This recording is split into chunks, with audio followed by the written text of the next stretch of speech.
Olá, alunos do quarto ano. Eu sou a professora Miriam Freitas e hoje na disciplina de Ciências nós vamos dar continuidade ao estudo que a gente vinha acompanhando. Então a gente estudou os biomas, viu os vários tipos de biomas que tem no nosso país e vimos também algumas consequências da degradação desse bioma. Então hoje nós vamos estudar um pouquinho sobre o uso do solo na atividade da agropecuária. Então, atividade agrícola e ambiente, solo, erosão e queimadas. Nós vamos estudar um pouquinho sobre o solo e as consequências que ele vem sofrendo devido à degradação dele.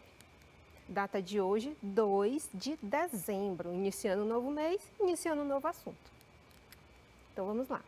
Como sempre, separa logo o material que a gente vai utilizar. O livro de ciências do quarto ano, caderno, lápis e borracha, porque no final da aula nós vamos responder uma atividade do livro. Então a gente precisa desse material. Deixa aí do ladinho que a gente vai já usar.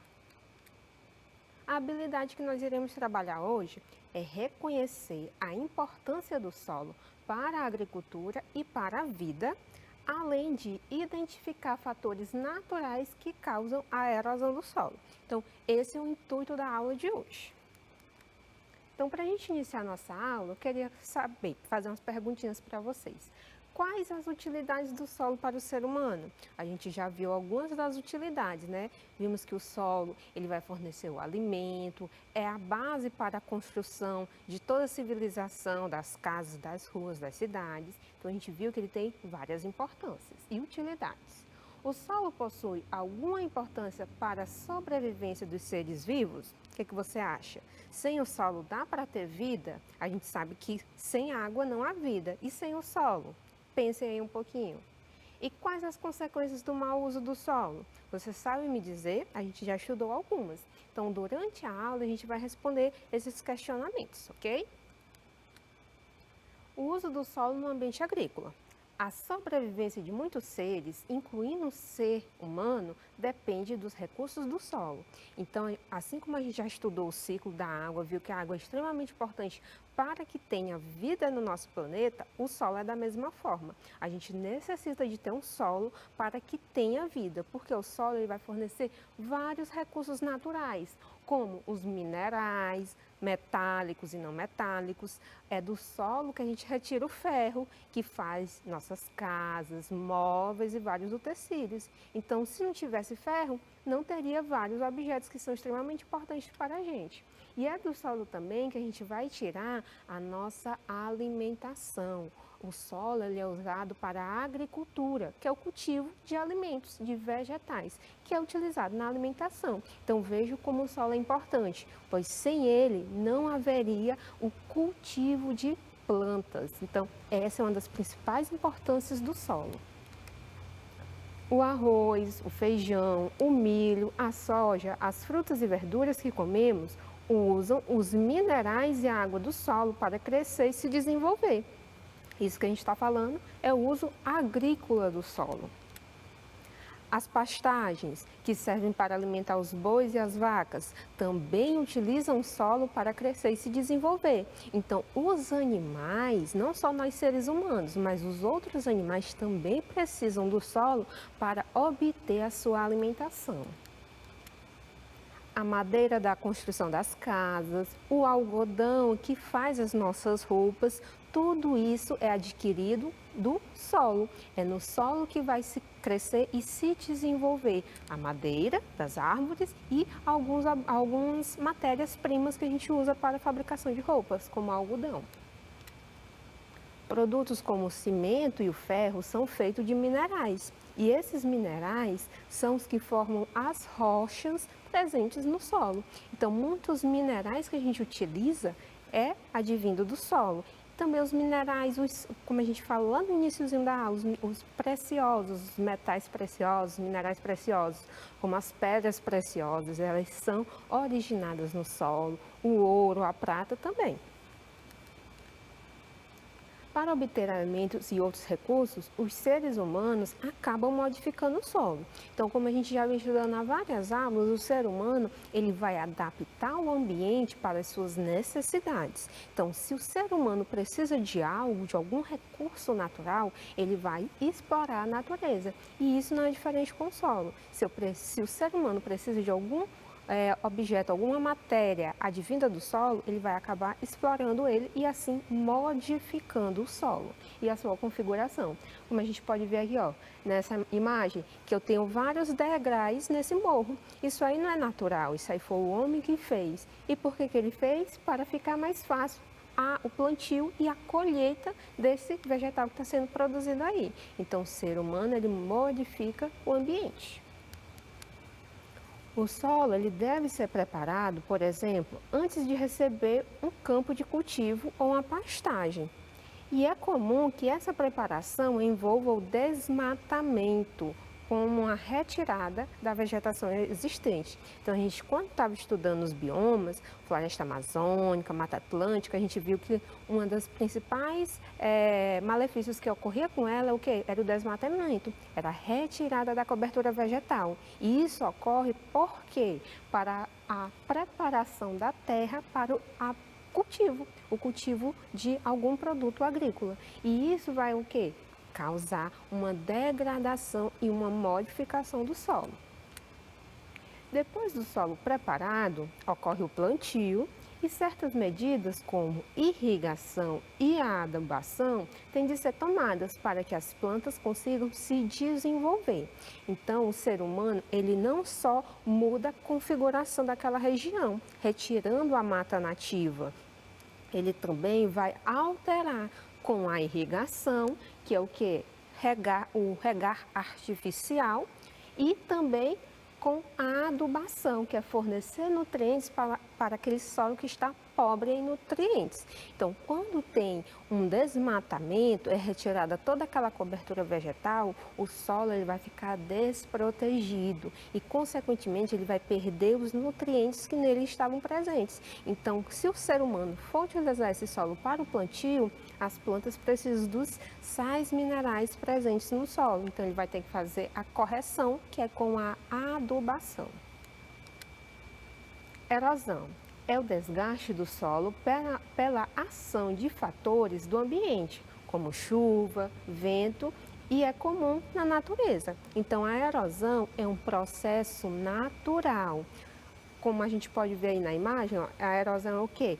É o desgaste do solo, ele fica enfraquecido e se desprende em pedaços. Então, ele vai se desfazer, se desmanchar. Isso que a gente chama de erosão. E é algo natural que deve ocorrer na natureza e que ocorre. No entanto, a ação humana vai fazer o quê? Acelerar esse processo, vai aumentar esse processo. Na erosão, parte do solo pode ser solta e ser arrastada. Apesar de acontecer naturalmente, a erosão pode ser acelerada e intensificada devido às atividades humanas, como a retirada da vegetação para a prática da agricultura ou a criação de pastos. Então, se há o desmatamento, como eu já falei em aulas passadas, o que ocorre com o solo? O solo ele fica desprotegido. E se ele fica desprotegido, ele fica suscetível à ação do vento e da chuva, que se for intensos, podem carreá-los, levá-los, causando o que a gente vê aí na imagem, uma erosão.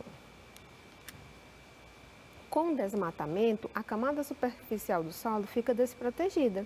Isso ocorre porque, ao mesmo tempo que as raízes das plantas se fixam à terra, elas sustentam parte da camada no qual estão presentes. Então, não vou tirar a árvore e o solo vai ficar só desprotegido, não. A árvore tem um papel muito fundamental, que é as raízes, elas se entrelaçam e se espalham no solo, fixando, agregando a ela o solo. Então, as raízes servem de base de sustentação.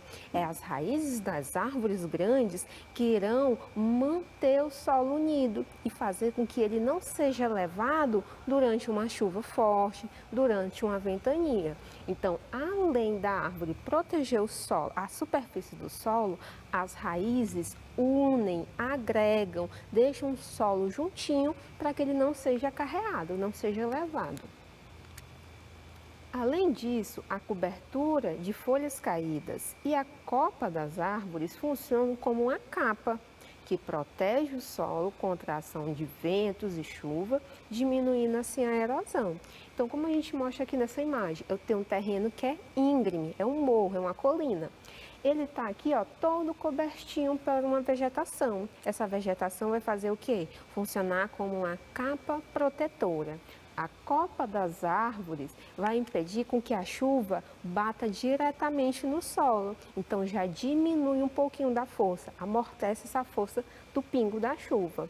Além disso, além da copa das árvores, eu vou ter as raízes que vão unir esse solo, vão impedir que ele seja carreado. Então aqui o solo está totalmente protegido. Então não há aqui o desmoronamento, diferentemente da imagem de baixo. Eu tenho uma colina e onde eu não tenho nenhuma proteção no solo, o solo está nu, sem nenhuma vegetação. Então se tiver uma chuva e uma chuva intensa, o que é que vai acontecer? Os pingos da chuva vão bater diretamente no solo. A água vai criar uma correnteza, porque como é íngreme, a água tende a escorrer para a parte mais baixa. Então vai criar uma correnteza e, consequentemente, esse solo ele vai ser carreado, ele vai ser levado. E isso caracteriza a erosão. E aí aconteceu por quê? Porque não tem a cobertura vegetal, ela foi desmatada. Erosão afetando rios e lagos. Margens de rios, riachos e lagos, em geral, existe uma faixa de vegetação formada por árvores e outras plantas, que é o que a gente denomina de mata ciliar. Então, geralmente não, sempre tem que ter ao lado de um curso de rio, no leito de rio, uma vegetação, que a gente chama de mata ciliar. E isso faz o quê? Protege o rio, pelo esse mesmo fato que eu acabei de explicar, impedindo com que a margem eroda, impedindo com que a margem se desmanche. Nesses locais, as raízes das plantas ajudam a evitar que o solo das margens sejam carregados e depositados no fundo do rio. Se a mata ciliar é retirada, o processo de erosão leva a terra para o rio, onde ela se deposita no fundo. Então, se eu retiro a mata ciliar, aqui eu tenho o rio. Se eu retiro essa mata ciliar para criar uma pastagem, a grama em si não tem uma raiz tão profunda que mantém o solo unido. Então, se tiver uma chuva forte, vai ocorrer o quê? O desmoronamento dos barrancos, dessas beiras, do leito do rio. E essa terra vai para onde? Vai para dentro do rio, causando o depósito no fundo do rio, diminuindo assim a sua profundidade, por exemplo. Quando isso acontece, a profundidade do rio diminui, comprometendo seu curso natural e prejudicando os seres vivos que ali habitam.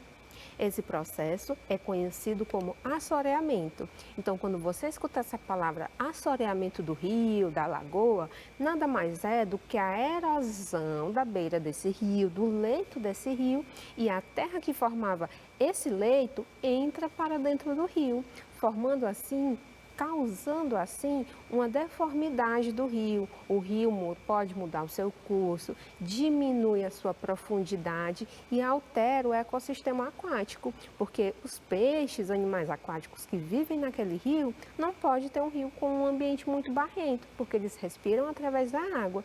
Então eles precisam de ter uma água limpa, tá ok? E isso é o que a gente chama de assoreamento. Aí como a imagem aqui mostra, quando não tem as árvores, o que ocorre? A erosão. A terra vai para dentro do rio ou da lagoa. Se tem as árvores, isso não ocorre, porque a mata é uma proteção para o solo, é uma capa protetora, protegendo o solo de erodir. E outra consequência das ações humanas no ambiente são as queimadas. é um dos modos mais comuns de se retirar a cobertura vegetal em vez do desmatamento, que utiliza máquinas e pessoas. As queimadas é só atear fogo naquele local e o fogo faz todo o trabalho. Então, as queimadas é uma maneira comum de retirar a cobertura vegetal, pois o fogo remove a vegetação de maneira rápida e pouco trabalhosa. Só que as queimadas têm consequências. Ela vai causar o quê? A poluição do ar, a fumaça que vai estar naquele ambiente polui o ar, pode causar o quê? Doenças respiratórias. Além disso, a gente não pode esquecer que aquela região era habitada por animais. E se eu ateio fogo naquela região, ocorre o quê? A morte dos animais e também das plantas, além de destruir os micro-organismos que compõem o solo. Então, a gente já estudou lá em cadeia alimentar, que no solo existem micro-organismos decompositores da matéria orgânica morta. Se esses micro-organismos morrem, aquele solo não vai ter mais a decomposição e, consequentemente, não vai ter mais nutrientes que serão disponíveis para as plantas. Então, as queimadas, elas têm várias consequências e a maioria é consequência maléfica para os seres vivos que ali habitam e para os seres humanos que também moram nas suas proximidades. As queimadas, assim, muitos dos nutrientes do solo deixam de se tornar disponíveis para as plantas, tornando o solo pouco fértil, sem a capacidade de fornecer nutrientes para o desenvolvimento, crescimento e reprodução das plantas. Então, depois que um solo é totalmente queimado, como ocorreu aí nessa imagem, o que vai ocorrer posteriormente? O solo ele vai demorar muito para se recuperar, porque matou todas as plantas dessa região e matou todos os micro-organismos que estavam presentes no solo. Então, esse solo ele vai ficar pobre em nutrientes e para uma planta se desenvolver, ela precisa de nutrientes. Se esse solo não tem, não há o desenvolvimento das plantas. E isso gera toda uma consequência de não ter animais, de ter um solo pobre que não vai servir para nada. Então vejo como as queimadas têm um papel muito ruim nos ecossistemas que ela afeta. Certo? Então, o assunto da aula de hoje é esse, basicamente. É a gente entender o que é erosão, o que é as queimadas, quais são as consequências da erosão e das queimadas. Isso tudo é afetado quando o homem modifica o ambiente para suas necessidades, tá ok? Agora nós vamos praticar com o material que eu pedi no início da aula. Então, peguem aí o livro na página 63, abre o livro na página 63 que a gente vai fazer uma atividade. E pega o caderno também, porque algumas das respostas não vão caber no livro, porque não tem espaço, então você vai copiar a resposta no caderno, ok? Então vamos lá, na página 63, na segunda questão, que é bem na parte de baixo da página, vai dizer o seguinte: a figura abaixo mostra uma pequena propriedade rural. O dono dela está preocupado com a erosão dos morros e com as mudanças do nível de água dos rios. Analise a imagem e responda as questões no caderno. Então, aí na segunda questão traz essa imagem. É uma fazenda, tem um rio, aqui ao lado tem um pasto, atrás da casa tem esse morro, né, bem íngreme e sem nenhuma cobertura vegetal.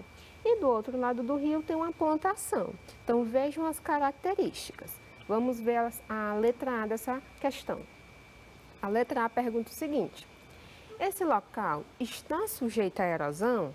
Explique. Você acha que esse ambiente aí, da forma como ele está, pode ocorrer a erosão? Pode, né? Por que pode ocorrer? Quais foram as modificações que o homem fez nesse ambiente, que o ser humano fez nesse ambiente, para que seja favorável ocorrer a erosão? Vamos ver. Do lado do rio, tem a mata ciliar que eu falei para vocês durante a aula? Não tem, ela foi retirada para a criação de um pasto para o gado e para o cultivo de alimento. Então, eu não tenho a mata ciliar. Isso já é um fato que pode ocorrer a erosão do leito do rio. Naquele morro ali atrás da casa, tem uma cobertura vegetal? Não tem. Então, se tiver uma chuva intensa, o que é que vai acontecer? O solo desprotegido tende a erodir. Então, vejo que todas essas modificações que ocorreu nessa paisagem apontam para que ocorra a erosão. Então, vamos ver aqui a resposta. Esse local está sujeito à erosão? Sim. Explique. O terreno tem morros desmatados e não há a mata ciliar.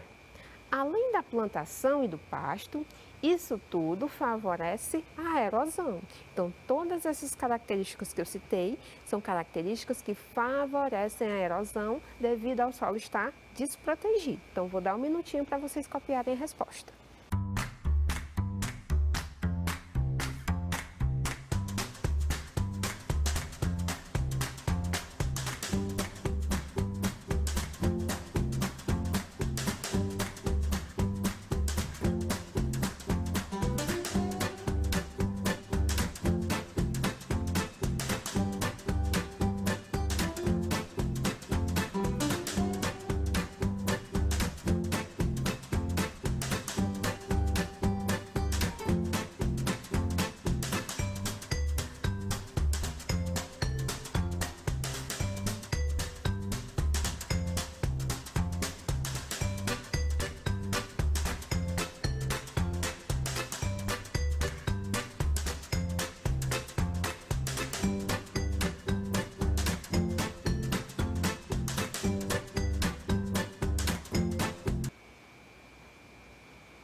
Vamos lá, deu tempo de copiar. Vamos para a letra B. Na letra B, pergunta: pode haver mudanças na profundidade do rio? Explique. Nós vimos agora na letra A que isso tudo vai causar erosão. E se ocorrer a erosão, vai mudar a profundidade do rio? Com certeza. A gente viu que até quando o rio não tem essa mata ciliar, ocorre a erosão e essa terra ela é carreada, ela é levada para dentro do rio, se depositando no fundo e tendo como consequência o quê? A diminuição da sua profundidade. Então, vamos ver aqui a resposta. Pode haver mudanças na profundidade do rio? Sim, pois a mata ciliar foi retirada. E a erosão das margens pode levar ao assoreamento do rio. Então, se ocorre a erosão ao lado de um rio, ou de uma lagoa, ou de um riacho, consequentemente a gente vai ter o assoreamento desse corpo de água, tá ok? Então, copiando a resposta, vou dar um minutinho.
Vamos lá, deu tempo de copiar, agora nós vamos para a letra C. A letra C dessa segunda questão fala o seguinte: quais seriam as causas prováveis da erosão? É tudo isso que a gente acabou de falar.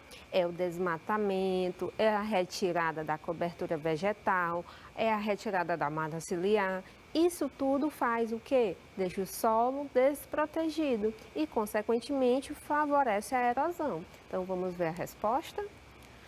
Provavelmente, a retirada da vegetação das encostas e a destruição da mata ciliar. Então, copiando aí a resposta para a letra C.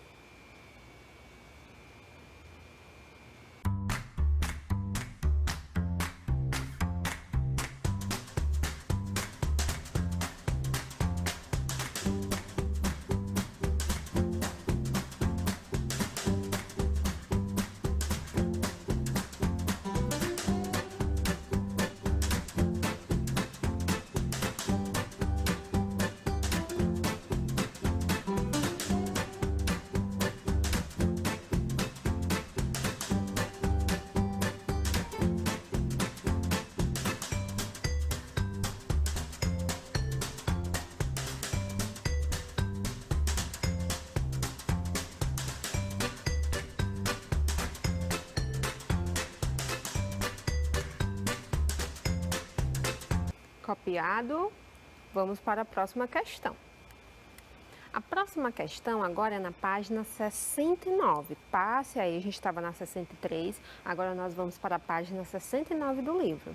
Na página 69, vamos responder a terceira questão, que diz o seguinte: marque verdadeiro V e falso F nas frases sobre desmatamento e a seguir corrija em seu caderno as afirmativas incorretas. Então a gente vai ler as frases, marcar V nas verdadeiras e F nas falsas. E as falsas nós vamos ter que corrigi-las. Então você pode copiar a correção dessas alternativas no caderno. Vamos lá.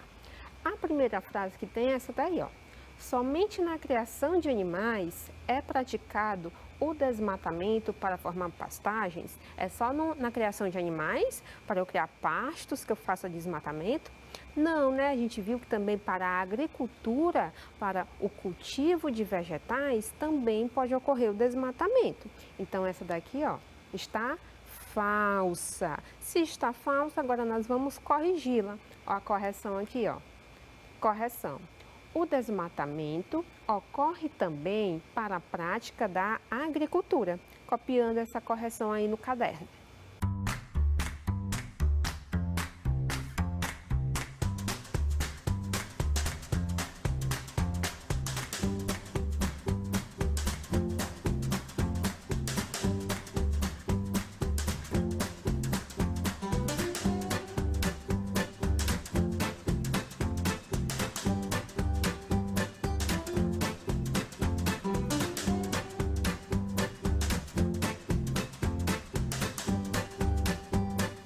Vamos lá para a próxima.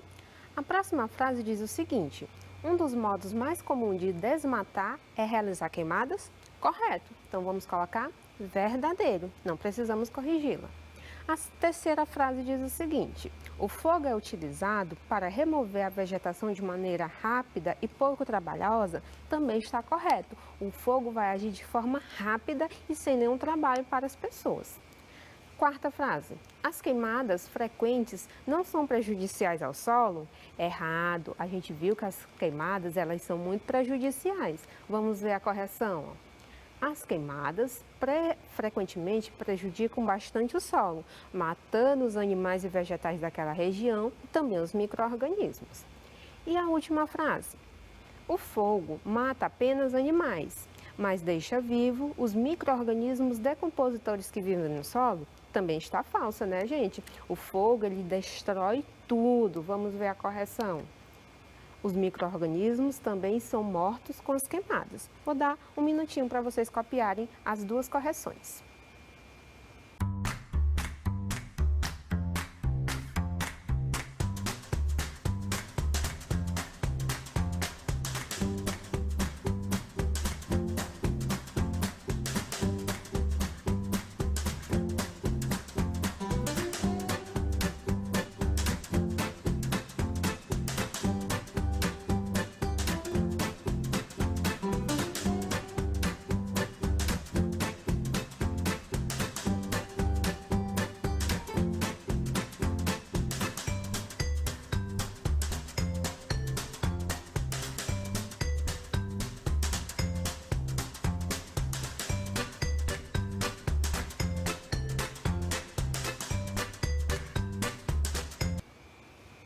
Vamos lá, deu tempo?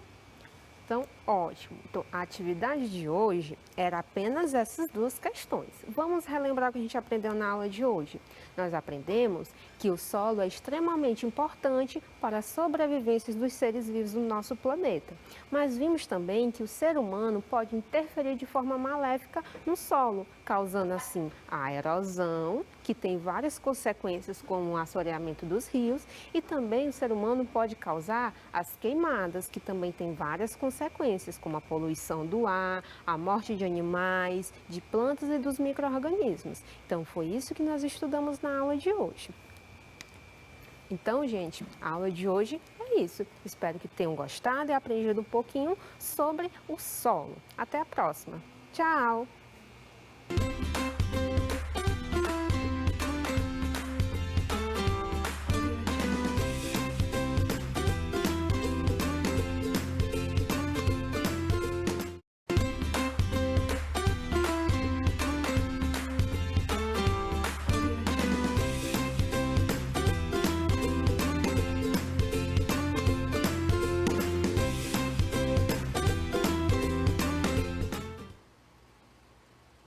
Olá, bom dia, meus queridos alunos. Está tudo bem com vocês aí em casa? Que bom!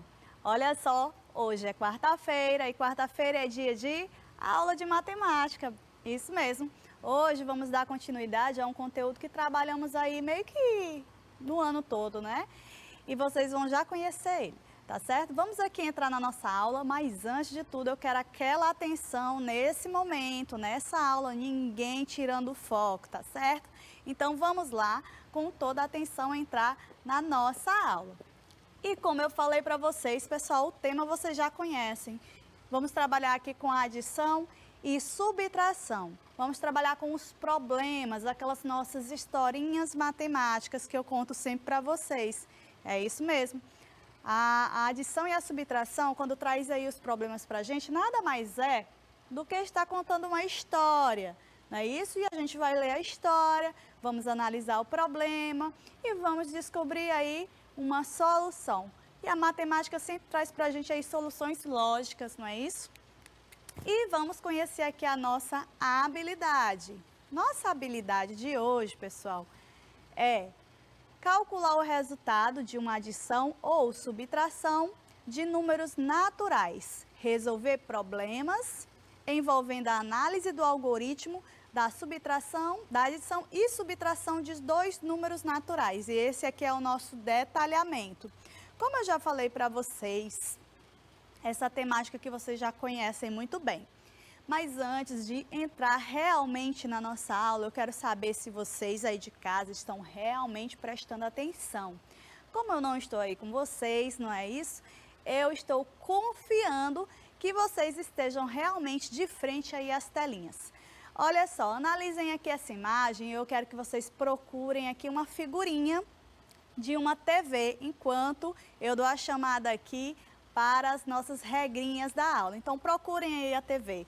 Enquanto isso, escutem, gente. Olha, toda a nossa aula é programada com muito carinho, com muita dedicação.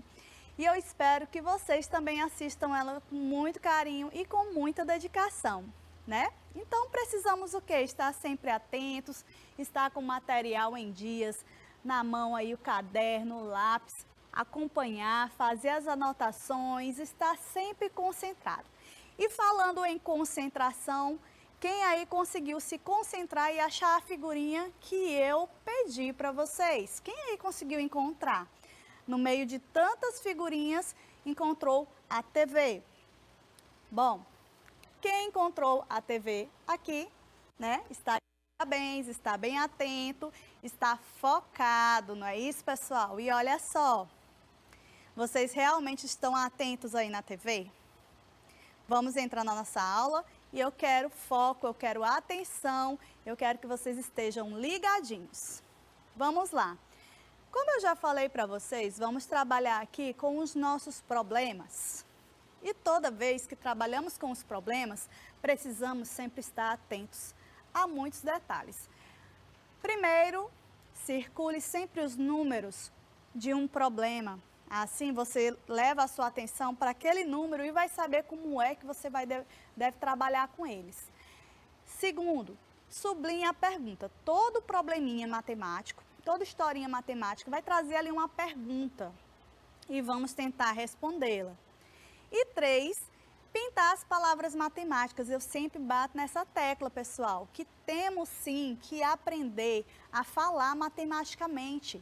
Isso dá um leque de oportunidades de conhecermos, de aprender melhor, né? Então não podemos perder isso. Então, quanto mais desde cedo aprendermos a utilizar essas palavras, elas não vão se tornar mais estranhas daqui para frente. Vai ser muito fácil lidar com elas. E falando nessas palavrinhas matemáticas, olha só, vamos trabalhar com a adição e a subtração. E o que é adicionar? O que é adição para vocês?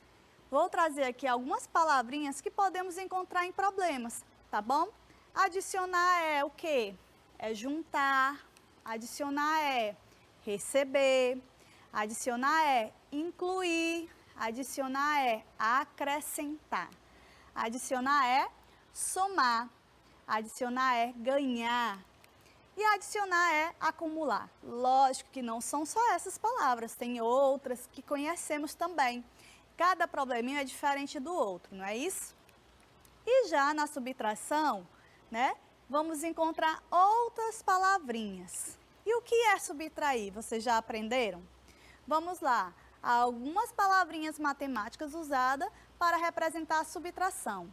Abater, retirar, perder, doar, diminuir, deduzir. Então, essas também são algumas palavrinhas matemáticas que podemos encontrar nos nossos problemas e que precisamos cada dia mais nos familiarizar com elas, porque entendendo cada uma, vamos entender o que devemos fazer em cada problema. Tem sempre aquele aluno que diz assim, professora, é para adicionar ou é para subtrair? E aí, quem vai dizer isso para vocês são exatamente essas palavrinhas matemáticas que encontramos nos problemas. Mas, agora vamos entrar aqui nas nossas questões do dia. E agora, mais atenção ainda, para resolvermos os probleminhas, tá bom? Vamos aqui, pessoal, para a nossa primeira questão, que já apareceu aí na telinha de vocês. E o que diz aqui a nossa primeira questão? Vamos ler aqui junto comigo, pessoal? A nossa primeira questão está dizendo exatamente assim. Para a apresentação de uma peça de teatro, foram vendidos 625 ingressos para ocupar o primeiro andar e 289 ingressos para ocupar o segundo andar. Quantas pessoas assistiram à peça? Hein, pessoal? Vamos lá. Então, olha, no primeiro andar foram vendidos 625 ingressos. No segundo andar, foram vendidos 289 ingressos. É isso que está dizendo? Vocês conferem essa informação? Então, o nosso problema, ele vem contar uma historinha e vamos responder aqui a nossa pergunta. Quer dizer que nesse teatro tem 2 andares, tem um embaixo e o outro em cima. No andar de baixo, que significa ser o primeiro andar, né? Foram vendidos 625 ingressos. E no segundo andar, que é o andar de cima, foram vendidos 289. Então, essa é a quantidade de pessoas que vai ocupar esse espaço, essas cadeiras, nessa apresentação de teatro. Então, isso já sabemos. E aí, pergunta, quantas pessoas assistiram à peça? Bom, para mim saber quantas pessoas assistiram à peça, e a pergunta é uma dos tópicos que eu peço sempre para vocês marcarem, eu vou ter que fazer o quê? Uma adição ou uma subtração? E aí, qual operação você acha que devemos utilizar aqui no nosso problema? Hein, pessoal? Bom, aqui se trata de um total, né? Eu quero saber o total de pessoas que assistiram à peça. E eu tenho que saber quantos ingressos foram vendidos, porque é exatamente a quantidade de pessoas que vai para o teatro. Então, vamos fazer o quê? Vamos disponibilizar os nossos números. A nossa operação aqui, a gente vai somar esses valores para saber a quantidade total de pessoas. Então, vamos começar aqui disponibilizando os nossos números. Olha só. Os números do problema, 625, que vão ocupar o primeiro andar, e 289, que vão ocupar o segundo andar. Para mim saber esse total, eu tenho que fazer uma adição. E a adição todo mundo gosta, é a operação aí que vocês mais se encantam, mais gostam, mas não podemos deixar as outras de lado, viu? Vocês gostam dessa porque é fácil, não é isso? Então, vamos lá. Eu coloquei aqui dentro do nosso quadro valor lugar, mesmo que esse quadro valor lugar ele não esteja visível aqui para vocês, vocês têm que entender que o número, ele já traz esse posicionamento. Então, eu já tenho que saber que no 625, o 5, ele pertence ao posicionamento da unidade, o 2 pertence às dezenas e o 6 pertence à centena. Assim como o número de baixo, 289, eu já sei que o 9 pertence às unidades, o 8 pertence às dezenas e o 2 pertence às centenas. Então, mesmo que o QVL, o nosso quadro, não esteja colocado, já está subentendido que ele existe porque todos os números estão ocupando a sua posição, certo? Então, vamos aqui para o nosso cálculo. Vamos fazer o cálculo de trás para frente, como vocês já sabem. Então, 5 mais 9, eu vou ter quanto? Olha lá, quem ainda tem dificuldade em adicionar, não pode passar adiante com essa dificuldade, pessoal, porque adicionar é muito fácil. Vamos lá, 5 mais 9, eu vou ter aqui 14, então eu coloco 4, né, na unidade e elevo 1 lá para as dezenas. E continuo o meu cálculo. Agora eu tenho 2 mais 8, e 2 mais 8 vai dar quanto, gente? Hein? Eu vou ter 10, só que vocês têm que prestar atenção que lá em cima ainda tem o 1, e o 1 ele precisa ser calculado junto. Então, eu vou ficar com quanto? Com 11. Coloco o 1 e elevo mais uma vez o numeral 1. E continuo. Na centena eu tenho aqui 6 mais 2, e 6 mais 2 eu tenho quanto? Eu tenho 8, só que lá em cima da centena eu tenho ainda o algarismo 1, eu tenho o numeral 1, então eu preciso adicionar ele também. E aí eu vou ficar com 9. Terminando o nosso cálculo, eu encontro aqui o resultado e eu coloco a minha resposta, que ela fica assim: assistiram a peça 914 pessoas. Não é isso? Então, essa é a quantidade total. Já sabemos a quantidade de ingressos que foram vendidos para o primeiro andar, para o segundo andar, e somando esses ingressos, eu tenho a quantidade de pessoas que assistiram à peça. Não foi fácil? Olha só, é só prestar atenção na historinha matemática e a gente desvenda logo o problema e resolve a questão. Mas vamos lá para outro desafio, vamos aqui para a questão 2. E agora atenção novamente para a gente ler essa história e entender o que está pedindo, tá certo, pessoal? Questão 2 nos fala assim, olha a história que está contando. Gabriel e Marcelo vendem picolés. Gabriel vendeu em uma semana 143 e Marcelo 118 picolés. Então, quer dizer que Gabriel vendeu 143 picolés em uma semana e Marcelo vendeu 118 picolés em uma semana também, né? A gente já pode perceber que um vendeu mais do que o outro, mas vamos continuar aqui o problema. Quantos picolés Marcelo precisa vender para igualar a quantidade de picolés vendido por Gabriel? Olha só, ele está falando de Marcelo e eu já posso ver que Marcelo vendeu menos picolés, não é isso? Gabriel, ele vendeu mais. Então, ele quer saber quantos picolés ainda Marcelo precisa vender para ter a mesma quantidade de picolés vendidos por Gabriel. Então, a gente vai fazer aí meio que uma comparação, né? Então, qual é a operação que eu preciso para fazer para encontrar esse resultado? Vocês já identificaram? Hein, pessoal? Bom, toda vez que eu quero saber essa questão de diferença, quem vendeu mais, quem vendeu menos, a diferença entre um número e outro, quanto falta para vender a mesma quantidade. Então, toda vez que eu tenho esses termos, essas indicações, eu preciso fazer uma subtração, porque é somente a subtração que vai me trazer esse resultado, tá bom? E para fazer uma subtração, eu preciso disponibilizar primeiro o número maior em cima. Gente, jamais em uma subtração coloquem o número menor em cima, porque não podemos tirar um número maior de um número menor, tá certo? Então, olha, o número maior vem em cima e o número menor vem embaixo, já disponibilizei. Então, 143 é a quantidade de picolé que Gabriel vendeu em uma semana. E 118 é a quantidade de picolés que Marcelo vendeu em uma semana. E a pergunta é: quantos picolés Marcelo precisa vender para igualar a quantidade de picolés vendido por Gabriel? Então, eu vou fazer aí essa comparação para me saber aí essa diferença. E nada mais justo do que usar aqui uma subtração, tá certo? E subtrair, alguns alunos têm dificuldade, mas olha, é só prestar atenção na aula que eu tenho certeza que essa dificuldade ela vai embora sim. Tem que ficar atento. Vamos lá? Olha só, na unidade eu tenho 3 e eu preciso tirar de 3, eu preciso tirar 8. Olha só como não tem muita lógica. Como é que eu vou tirar um número maior de um número menor?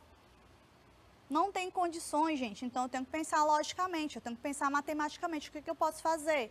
Bom, eu vou aqui para os meus posicionamentos vizinhos, que vocês conhecem aí como as casas vizinhas, e vou buscar um valor para complementar aqui o que falta para mim prosseguir com o meu cálculo. E eu olho para o lado, aí no posicionamento das dezenas, e eu vejo que eu posso tirar aqui do 4, não é isso? Então, o 4 deixa de ser 4, vem para cá 3. E eu puxo para a unidade, fico com um novo valor que é 13. Aqui já tinha 3, veio 10 de lá, e eu fiquei com 13.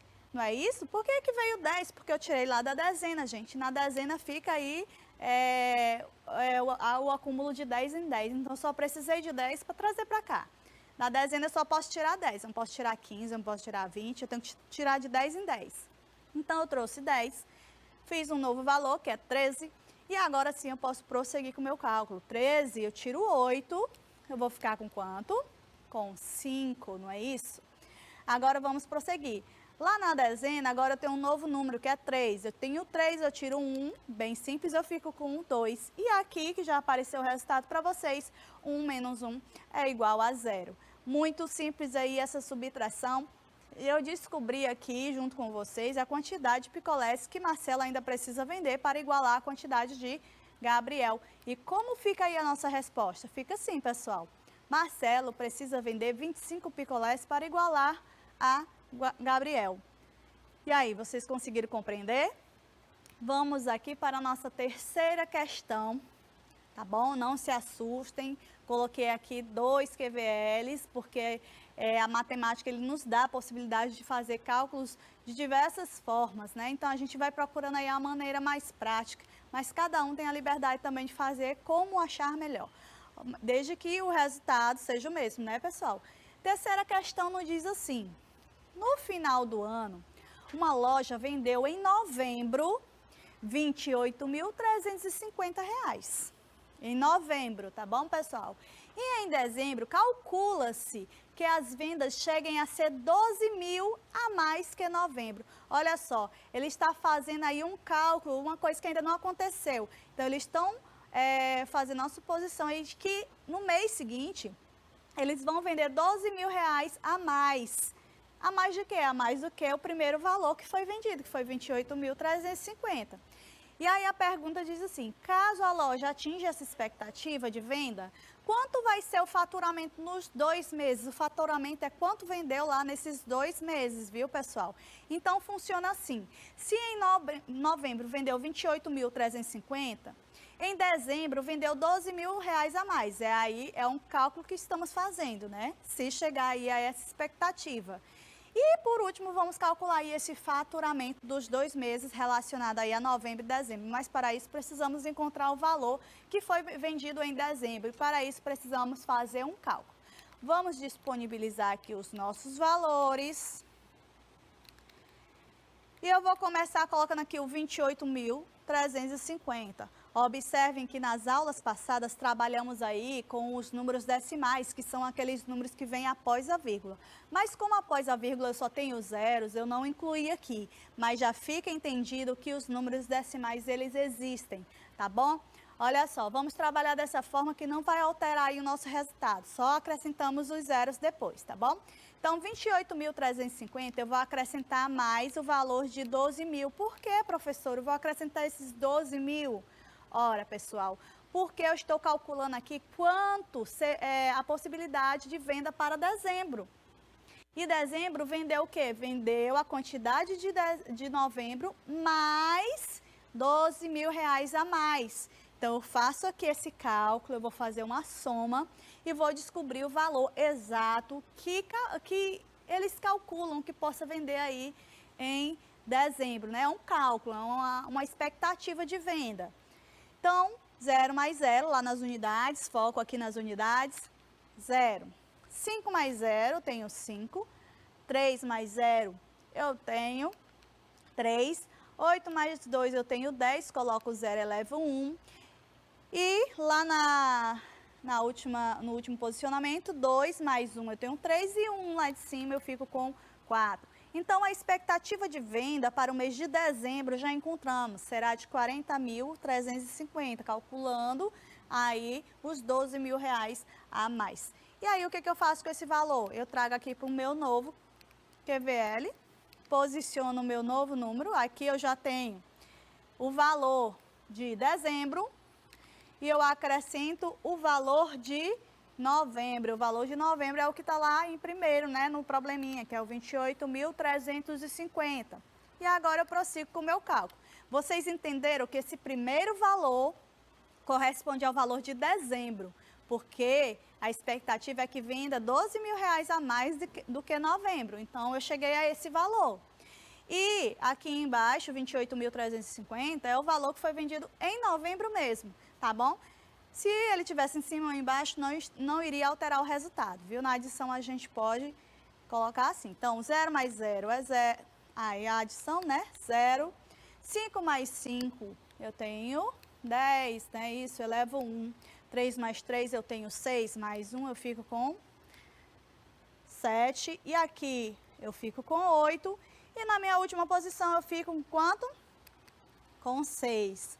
Bom, gente, chegamos aqui a esse resultado, que é R$ 68.700, né? R$ 68.700. Esse seria o valor vendido nos 2 meses. A pergunta é, caso a loja atinja a expectativa de venda, quanto vai ser o faturamento nos 2 meses? Então, o faturamento nos 2 meses será de R$ 68.700, caso a loja atinja essa expectativa de venda, né, para o mês de dezembro, como eles prevêem, né? Então, vamos aqui para a nossa quarta questão.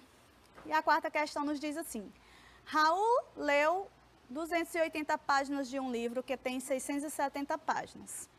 Quantas páginas falta para Raul terminar de ler esse livro? Olha só, o livro tem 670 páginas, mas ele só leu 280. O que eu preciso fazer para encontrar aqui o nosso resultado? Olha só, eu preciso fazer aqui um cálculo que me dê a diferença aí de páginas lidas e páginas não lidas. E aí, qual é a operação que devo fazer? Vocês já sabem? Hein, pessoal? Então, eu preciso pegar a quantidade de páginas total do livro, e o livro tem 670 páginas no total, e preciso diminuir quantas páginas eu já li. Assim, só fica as páginas que faltam ser lidas. Não é isso? Então, olha só, coloca aqui o meu valor de páginas já lidas e vou fazer aqui um probleminha que vai nos dar aí essa diferença entre páginas lidas e não lidas. Como eu já falei, em uma subtração, o número maior vem sempre em cima, tá bom, pessoal? Não pode errar isso. Então, eu coloco 670, que é a quantidade de páginas no total, e vou tirar aqui quantas eu já li. E o que vai ficar é o que eu ainda não li. Né? O que Raul, né? Eu já estou entrando no problema, a história do Raul é porque é tão... Eu quero resolver tanto o problema de Raul que eu entro na história. Então, vamos lá. Na unidade, eu tenho 0 menos 0, continuo com 0. Na dezena, eu tenho 7 menos 8, eu não posso tirar, né? Então, eu preciso aqui ir lá na minha centena. Tiro aqui do 6, 6 deixa de ser 6, fica 5, e trago 17 aqui para a minha dezena. Trabalho com 17 menos 8 e fico com 9. E agora, 5 menos 2, eu fico com 3, não é isso, pessoal? Então, eu encontro aqui a quantidade de páginas que eu ainda preciso ler. E a minha resposta fica assim: faltam 390 páginas para Raul terminar de ler o livro. Então, essa é a resposta correta. Precisamos fazer aí a subtração para saber a diferença. Toda questão que envolve diferença, quer saber quantos a mais, quantos a menos, a diferença, é sempre subtração, não errem. Vamos aqui para a nossa quinta questão. Nossa quinta questão diz assim: Pedro quer calcular o perímetro de um terreno retangular, sabendo que o lado maior mede 615 metros e o lado menor 310 metros, qual o perímetro desse terreno? Também já trabalhamos aí nas aulas anteriores para entendermos o que é o perímetro. E perímetro é, na verdade, o contorno de no caso aqui, de um terreno, não é isso? Então, vamos supor que aqui é um terreno. Ele está demarcado aqui, ele é um bloco retangular, no formato de um bloco retangular. E ele diz que o lado maior, no caso esse, mede 615 metros. Então, o outro também vai medir a mesma coisa, porque eles têm o mesmo tamanho. Então, é 615 de um lado, 615 do outro. E o lado menor mede 310 em cima e 310 também embaixo. Para quem tem dúvida ainda do que é o perímetro é como se você estivesse bem aqui no cantinho do terreno, aí você vai andar de bicicleta ou vai correr, e você só pode correr aqui no entorno do terreno, não é isso? Então, todo esse percurso que você faz até voltar para o ponto de partida, esse é o seu perímetro, tá bom? É exatamente isso aqui, ó, é como se fosse uma pista que você vai correr. Então, é essa medida aí que eu quero. toda a medida que está ao entorno do nosso terreno, que ele tem um formato retangular. E aí, gente, olha, eu posso pegar todos esses valores e somar tudo de uma vez. Eu posso fazer um cálculo mental dos lados que têm os mesmos valores e colocar e diminuir lá o meu cálculo no meu QVL. Então, vamos aqui, que eu gosto de trabalhar com várias possibilidades, para vocês entenderem que o nosso raciocínio lógico ele vai sendo construído. Então, podemos ver a questão, um aluno pode pensar de uma forma, o outro pode pensar de outra forma, e os dois podem estar certos, não é isso? Então, olha só, eu vou fazer meu cálculo mental do lado maior do meu terreno, que é 615. Então, eu pego 615 mais 615 e eu encontro que valor? Eu costumo separar aí as centenas, das dezenas, das unidades e fazer o meu cálculo mental. Então, 600 mais 10 mais 5 e aqui 600 mais 10 mais 5. Não é isso? Então, 600 mais 600 eu tenho 1.200, mais 10 de cada lado, que é a dezena, né? Então, vou ficar com o valor total aqui de 1.230, somando aí a centena, a dezena e a unidade. E aqui, 310 mais 310. Separo 300, 300, 10, 10. Então, 300 mais 300, tem 620, né, pessoal? Então, coloco aqui o meu novo valor. Então, gente, vocês têm que entender que esse 1.230 aqui é o cálculo de 615 mais 615, porque eu já calculei logo tudo junto para facilitar o meu cálculo. E esse 620 é o 310 mais os 310. Quem quiser fazer separado, pode. Bota de um por um, não tem problema, vai dar o mesmo resultado. Mas assim a gente está chegando mais rápido aí ao nosso resultado. Então vamos lá, vamos fazer aqui nada mais do que uma soma para encontrar o nosso perímetro, que é o nosso contorno. Na unidade, 0 mais 0, tenho 0. 3 mais 2, eu tenho 5. 2 mais 6, eu tenho 8. E, por último, eu baixo 1 e fico aqui com quanto?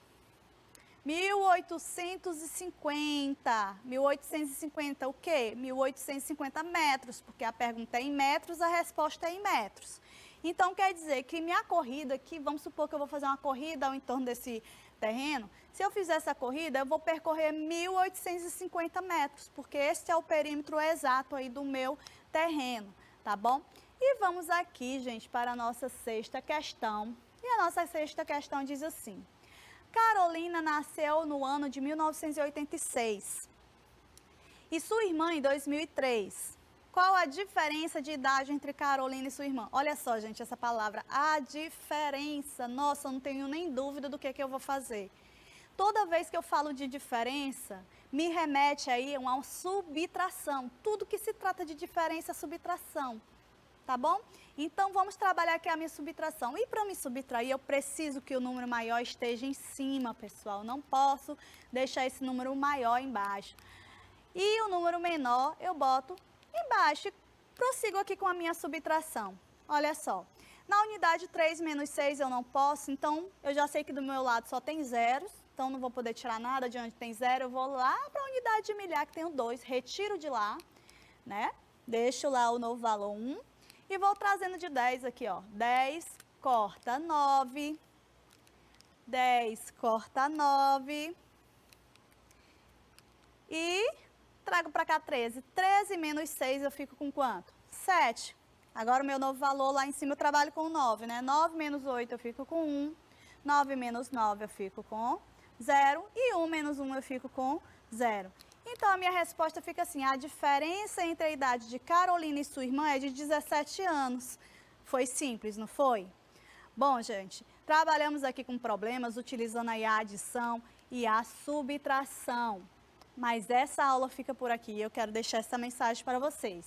Adaptar-se é preciso. E essa outra: arames farpados não intimidam passarinhos que sabem voar.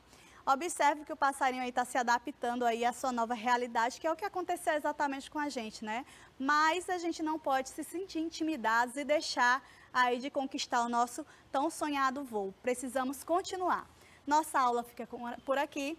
Eu espero que todos estejam bem. Fiquem com Deus. Um forte abraço da professora Gleiciane Gomes e tchau, tchau, pessoal!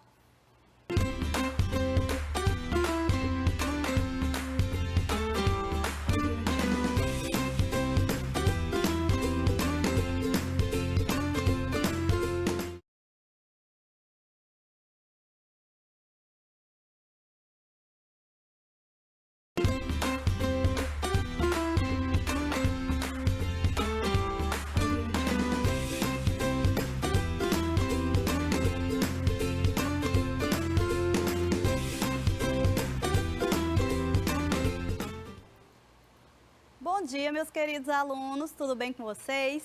Olha só, estamos aqui para aproveitar mais uma aula de matemática, tá certo? Quero mandar um abraço a todos vocês, aos seus responsáveis, a todos os professores que todo dia estão trabalhando aí por trás aí das tecnologias para deixar uma aula agradável e produtiva para todos vocês. Eu espero que vocês recebam essa aula com todo carinho e dedicação também.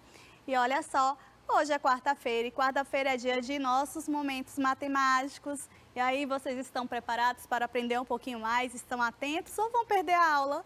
Hein? Não pode, tá bom? Vamos entrar aqui na nossa aula. Vamos aprender um pouquinho mais de uma temática que já trabalhamos e sempre vamos trabalhar ela durante o ano todinho. As operações, elas sempre são bem-vindas durante todo o ano. Vamos continuar aqui trabalhando, pessoal, com problemas envolvendo aí a adição e a subtração, tá certo? Nossa habilidade do dia é calcular o resultado de uma adição ou subtração de números naturais e o detalhamento é resolver problemas envolvendo a análise do algoritmo da adição e subtração de dois números naturais. Então, vamos trabalhar aqui as operações que vocês mais gostam, né? Eu sei que vocês têm afinidade para elas. E aí, pessoal, eu não posso deixar esse slide aqui sem comentar, porque eu preciso que vocês estejam atentos nele. E aí, estão atentos, estão aí já no ponto para assistir a aula? Tem alguém correndo, fazendo alguma coisa que não é para fazer no horário da aula? Lembrem-se que aqui é a nossa sala de aula, né?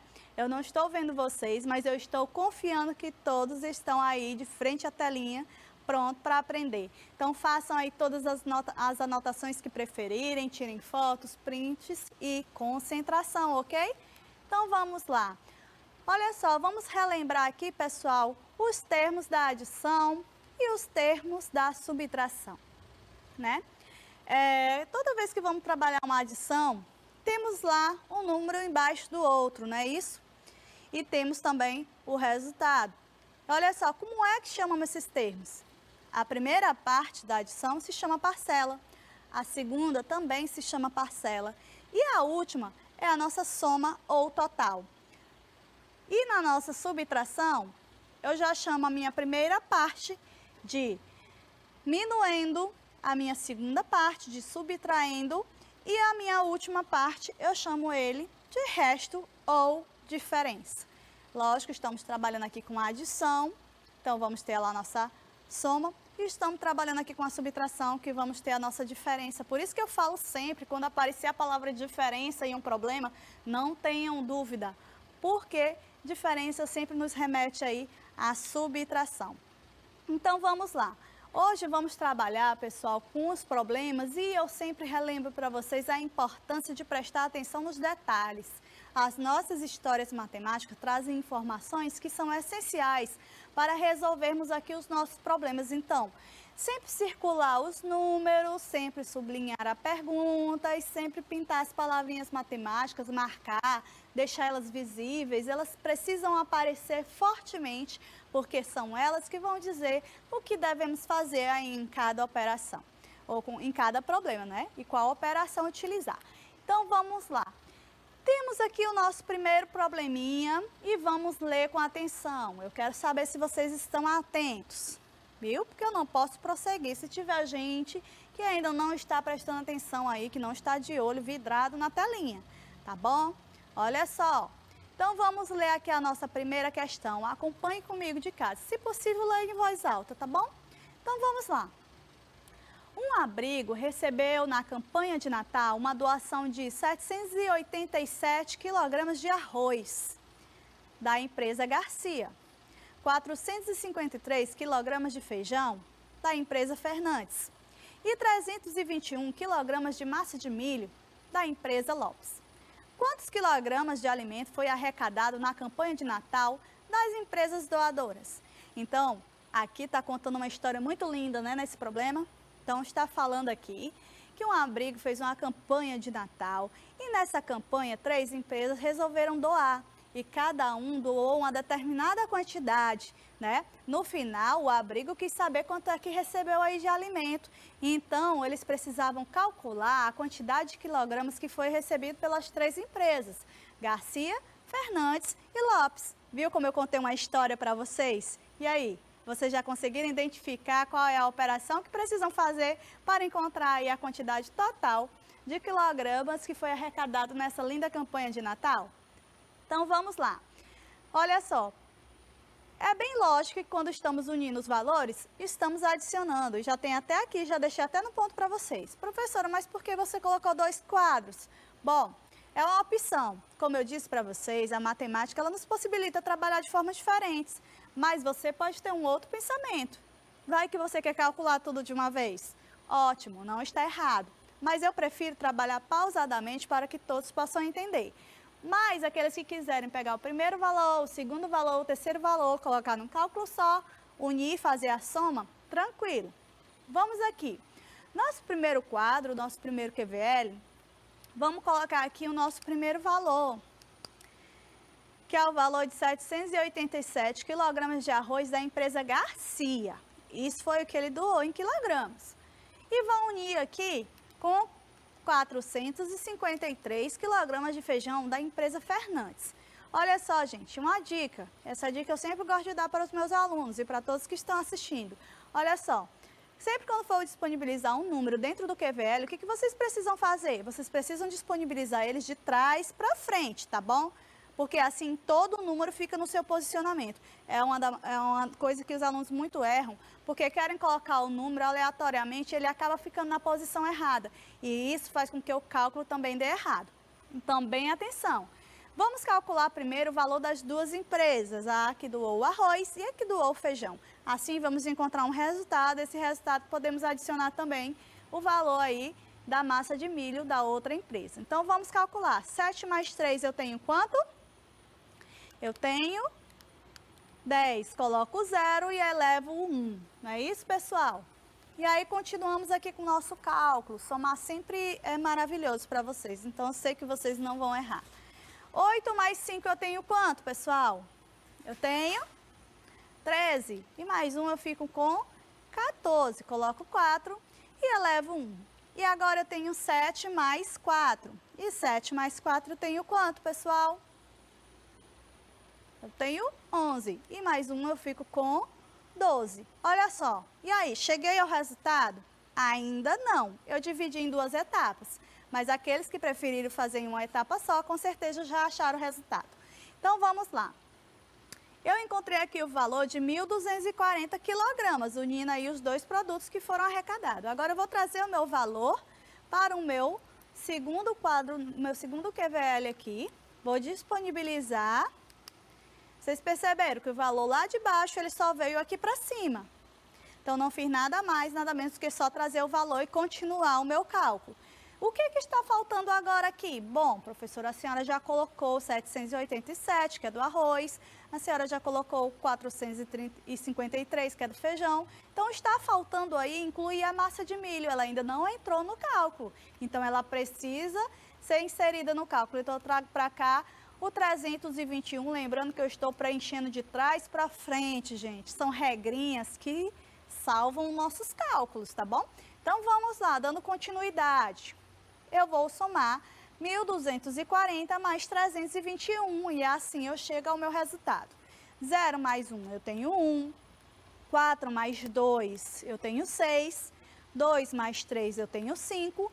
E na unidade milhar eu coloco aqui o meu 1, olha só. Então, encontramos a resposta do nosso problema, não foi difícil, não é isso? Pergunta, quantos quilogramas de alimento foi arrecadado na campanha de Natal das empresas doadoras? E a resposta fica como, pessoal? Foi arrecadado na campanha de Natal 1.561 quilogramas de alimentos. Essa é a nossa resposta, fica exatamente dessa forma. Vamos aqui para a nossa segunda questão. Atenção, para resolvermos mais uma história aí que se complicou, mas a gente vai resolver. Um vendedor de doces saiu de casa com 450 doces em seu carrinho para vender em um evento. No fim do dia, ele voltou para casa com 80 doces. Quantos doces ele conseguiu vender? Então, fala a história de um vendedor que pegou seus docinhos e foi vender em um evento, em uma festa. E aí lá ele vendeu, e aí voltou para casa só com 80 docinhos. E aí essa história, ele quer saber quanto foi que ele vendeu, que ele se perdeu no cálculo. E será quanto é que ele vendeu? Vendeu bastante, não é isso? Porque saiu com 450, voltou com 80. Meu raciocínio lógico já diz aqui que ele vendeu muito mesmo. Mas vamos lá para o nosso cálculo. E o nosso cálculo trata-se aqui de uma diferença entre doces vendidos e doces não vendidos. E quando se fala de diferença, eu uso o quê? Uma subtração. Então, eu pego aqui, gente, e coloco o meu valor maior em cima, o meu valor menor embaixo. E eu já sei o que eu vou utilizar, vou fazer aqui a minha subtração. Olha só. Então, vamos lá dando continuidade. 0 menos 0. 0. 5 menos 8, não posso. Vou lá para minha centena, corto aqui esse 4, deixa de ser 4, passa a ser 3. E trago aqui o 15, não é isso? A dezena completando aqui. Vamos lá. 15, ficou o novo valor, 15 menos 8, e eu fico com 7. E baixo o meu 3 aqui, encontro o meu resultado. A resposta fica assim. Ele conseguiu vender 370 doces. Então, eu calculo aqui que ele vendeu muito bem, né, pessoal? Foi ótima venda. Então, resolvemos o problema, ele conseguiu calcular. Imagine se não existisse a matemática para chegarmos a esse resultado. Matemática e os números, eles dominam o mundo. Não podemos viver um dia sem eles, né? Vamos aqui para a terceira questão, gente. Terceira questão nos diz assim. Olha só, algo bem comum. Eu sei que a diretora de vocês já fez isso na escola de vocês. A diretora de uma escola resolveu premiar os alunos destaques do ano. E aí, quem são os alunos destaques? Para isso, ela fez uma lista para saber a quantidade exata de prêmios que deveria providenciar. No turno da manhã, listou 135 alunos. No turno da tarde, 108 alunos. E no turno da noite, 43 alunos. Quantos prêmios a diretora precisa providenciar? Então, conta a história de uma diretora que resolveu presentear os seus alunos e calculou quantos alunos se destacaram dos turnos da manhã, da tarde e da noite. E ela precisava somar para não desperdiçar aí as lembrancinhas, né? Então, tinha que comprar de forma exata. Então, vamos fazer o quê? Vamos calcular. Quem quiser calcular, fazer o cálculo de uma vez toda, pode, né? A matemática nos dá essa possibilidade de variar aí alguns cálculos, mas a resposta aí tem que direcionar sempre para o mesmo resultado. Mas coloquei aqui também para vocês pausadamente. Então, vamos aqui colocar o 135 mais o 108, que é do turno da manhã e da tarde. Aqui vai ficar faltando o turno da noite, que vamos calcular daqui a pouco. Então, vamos fazer aqui a adição. 5 mais 8 eu tenho quanto? Vamos aqui, 13, boto 3, elevo 1. Aí continuo 3 mais 0, continua 3, mais 1 fica 4. E aqui eu tenho 2. Então, encontrei o meu resultado calculando turno manhã e tarde. Trago meu resultado para o meu novo QVL e adiciono os alunos que estão faltando. Está faltando aqui 43. Posiciono o meu número de trás para frente. Esse 43 é do turno da noite, não é isso? A premiação do turno da noite. E prossigo com o meu cálculo. 3 mais 3 eu tenho 6.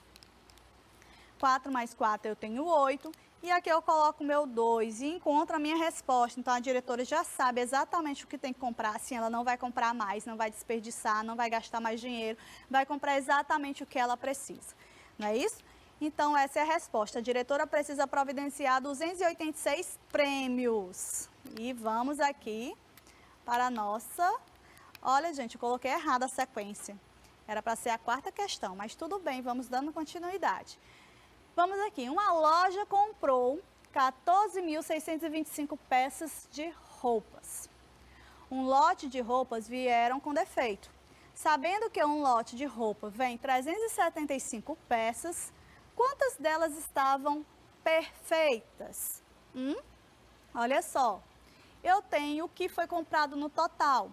Então, eu coloco o meu número maior aqui, que é 14.625 e o meu número menor embaixo. Esse número menor corresponde a um lote de roupas que vieram com defeitos. Então, eu preciso deduzir, retirar essa quantidade da quantidade de roupas no total, não é isso? para saber quantas delas estavam perfeitas. Então, isso também é uma relação de diferença das roupas que estavam perfeitas e das roupas que estavam com defeito. E eu já tenho a quantidade daqui estavam com defeito, que é 375. O que é que eu faço aqui? Eu calculo e tiro aqui a minha diferença. Vocês entenderam que o valor de cima das roupas no total e o valor de baixo das roupas com defeito. Então, o que é que eu vou fazer? Vou fazer aqui a diferença desses dois valores. E vou fazer aqui a minha subtração. Começo aqui das unidades. 5 menos 5, 0. 2 eu tiro 7, não posso, né, gente, tirar um número maior de um número menor. Então, vou lá para o famoso pedir emprestado de vocês, que é uma conversa que vamos ter depois, viu? Sobre esse famoso pedir emprestado. Então, venho aqui, corto 6, elevo 5 e trago para cá o meu novo valor. Vou ficar com 12. 12 menos 7. E agora, qual o resultado que eu vou encontrar? Vou ficar com 5. Continuo. Meu novo valor lá em cima da centena é 5. 5 menos 3, eu vou ficar com quanto? Com 2. E aqui para frente eu não tenho nenhum valor aqui para me relacionar fazendo aqui a subtração. Então, eu só baixo mesmo os valores sem problema. Então, vamos lá. Coloco 4 e coloco 1 e encontro aqui o meu valor das roupas que estavam perfeitas. A pergunta fica assim: sabendo que um lote de roupas vem 375 peças, quantas delas estavam perfeitas? Então, eu retirei a quantidade aqui das que estavam com defeitos e estavam perfeitas 14.250 peças de roupas. Então, essa é a nossa resposta, viu, gente? Estavam perfeitas 14.250 peças de roupa.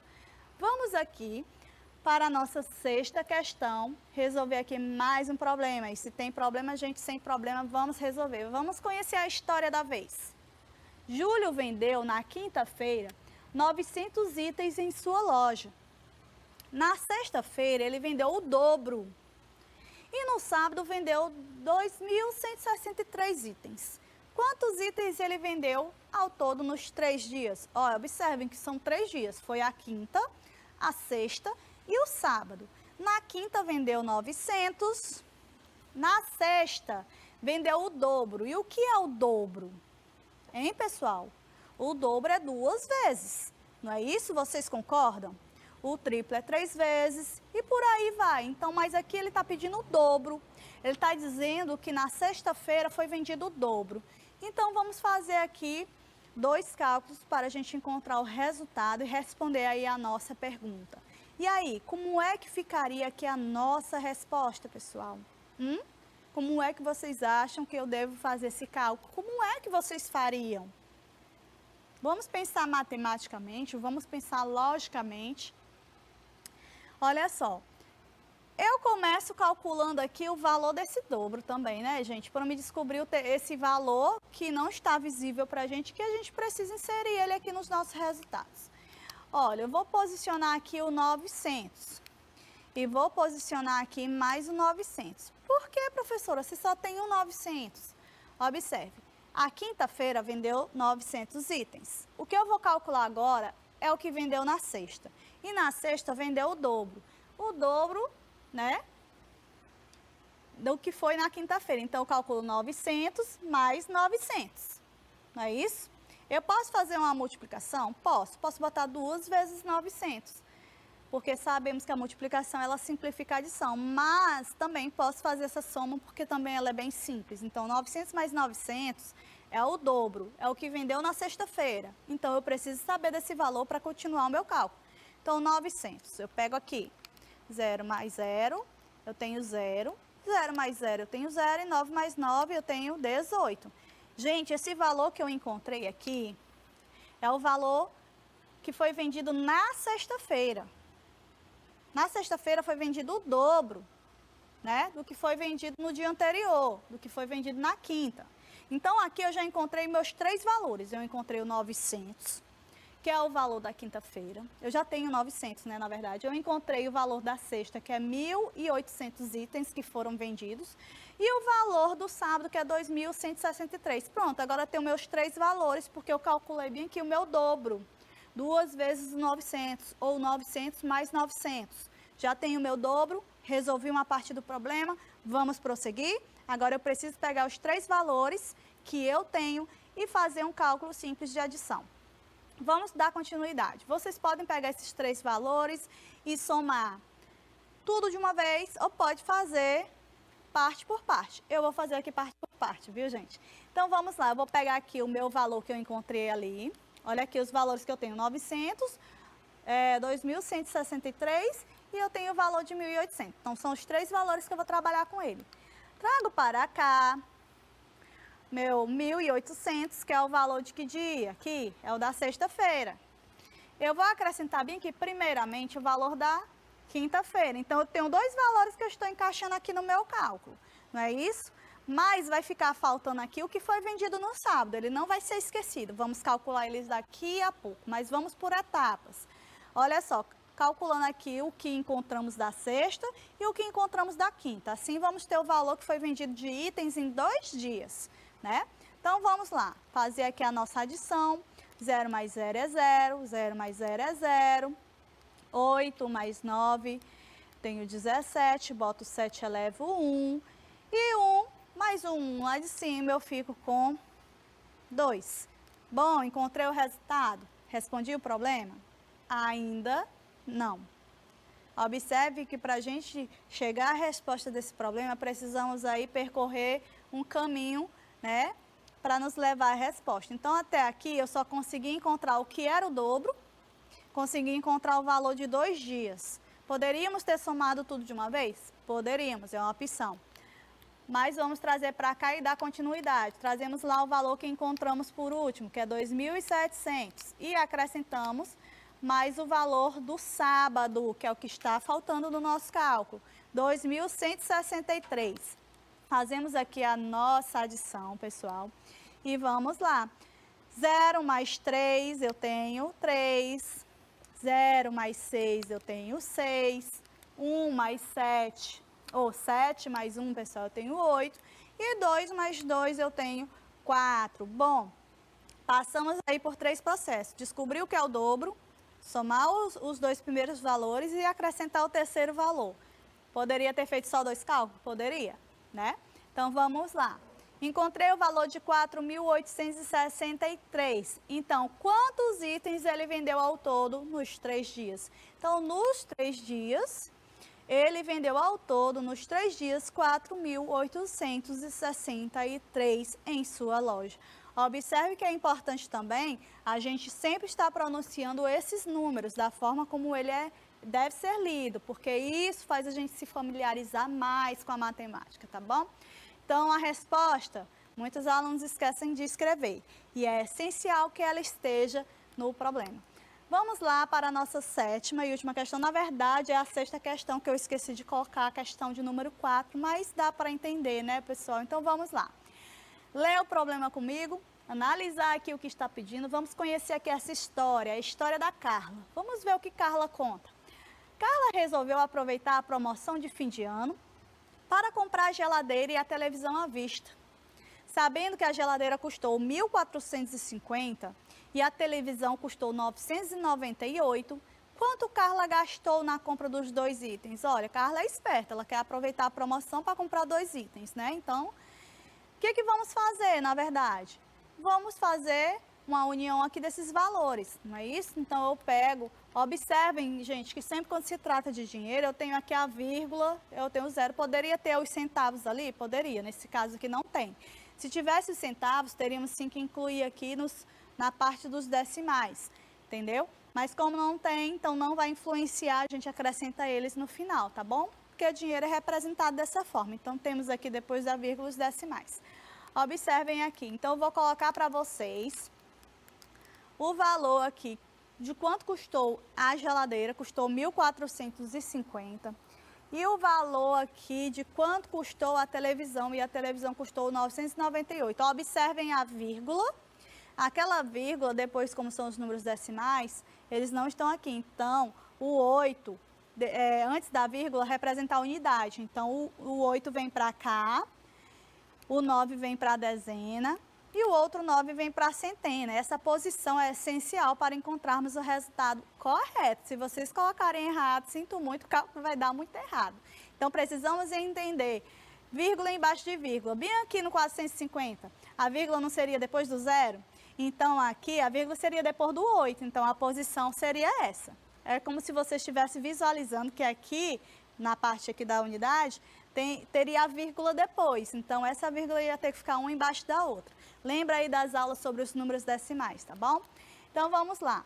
Vamos fazer um cálculo, vamos somar aí o valor da geladeira e da televisão e encontrar o que ela pagou nos dois itens. Então, nada melhor do que fazer essa adição. 0 mais 8, eu tenho 8. 5 mais 9, eu tenho aqui 14. Eu coloco 4 e elevo o meu 1, né, pessoal? E aqui na centena, eu tenho 4 mais 9, eu fico com quanto? Eu fico com 13. E aí, 13, tem o 1 lá em cima. Então, fico com 14, coloco 4 e elevo 1 também. E aqui, por último, 1 mais 1, né? O 1 lá de cima. Então, eu fico com 2. Olha só, encontramos o resultado. Lembrando, toda vez que o problema lhe trouxer dinheiro, resposta é em dinheiro, né? Em reais. Toda vez que o problema lhe trouxer litros, a resposta é em litros. Se o problema lhe trouxer quilogramas, a resposta é em quilogramas. Então, a gente tem que utilizar a unidade de medida que o problema está trabalhando. Elas não vão nos prejudicar em nada. É só uma unidade de medida que precisa ser utilizada para que, né, seja entendido desta forma. Então, vamos lá. Como ficaria aqui a nossa resposta? A pergunta é: quanto Carla gastou na compra dos dois itens? Então, Carla gastou na compra dos dois itens R$ 2.448. Vocês observam que eu tirei esse valor aqui do nosso QVL, levei lá para a nossa resposta, mas eu acrescentei o cifrão, eu acrescentei aí a vírgula, não é isso? Eu coloquei o número como ele deve ser visualizado para a gente ler ele da forma correta. Então, ali eu estou trabalhando com o dinheiro, eu vou escrever ele desta forma, tá bom? Então, não esqueçam de colocar aí as nossas respostas. E, gente, chegamos ao fim de mais uma aula. Eu espero muito que essa aula tenha sido bastante proveitosa para todos vocês. Lembrem-se que por trás das telinhas, aqui nos bastidores, tudo é programado com a maior intenção de chegar até vocês, com a maior dedicação, com muito empenho. Trouxe aqui uma frase para vocês e eu quero que vocês reflitam em cima dessa imagem, em cima dessa frase. Asas de papel sempre nos levam mais longe. Eu tenho aqui a imagem de um homem, né, em que, representando aí um caderno, um livro, ele reflete aí como se fosse asas, nesse sentido. E eu tenho também essa outra imagem aqui que eu trouxe para vocês, que é uma imagem mais forte. É um livro, né, tentando salvar aí uma pessoa que é completamente dependente das redes sociais, da tecnologia. Eu sei que nesse momento a tecnologia ela está ao nosso favor, porque sem ela nada desses momentos seriam possíveis. Como é que eu chegaria aí para vocês aí a continuação dessa aprendizagem, desse conhecimento? Não seria possível, né, diante da situação em que estamos vivendo, mas que vai passar. Mas eu quero dizer para vocês que nada substitui aí os nossos métodos. Eu tenho certeza que todos vocês sentem falta da sala de aula, que todos vocês sentem falta do livro, de estar lá naquele clima, abrindo o caderno com o quadro, com a professora lá. Do mesmo jeito que eu sinto falta, eu sei que vocês também sentem. Então, o que eu quero dizer para vocês é que a tecnologia está ao nosso favor, mas que precisamos também utilizar esse conhecimento todos os dias. Então, precisamos do nosso caderno, precisamos do nosso livro, precisamos acompanhar aí tudo isso aí. Não podemos depender somente da tecnologia, temos que fazer a nossa parte. E imaginar aí que voaremos muito longe se seguirmos aí por esse caminho, né? Então, asas de papel sempre nos levam mais longe, porque nos ajudam aí a voar. Vou ficando por aqui, pessoal. Eu espero que vocês tenham gostado da aula de hoje. Fiquem com Deus, fiquem bem, fiquem tranquilos. Logo mais esse tempo vai passar e vamos nos encontrar de novo, certo? Um forte abraço da professora Gleiciane Gomes e tchau, tchau!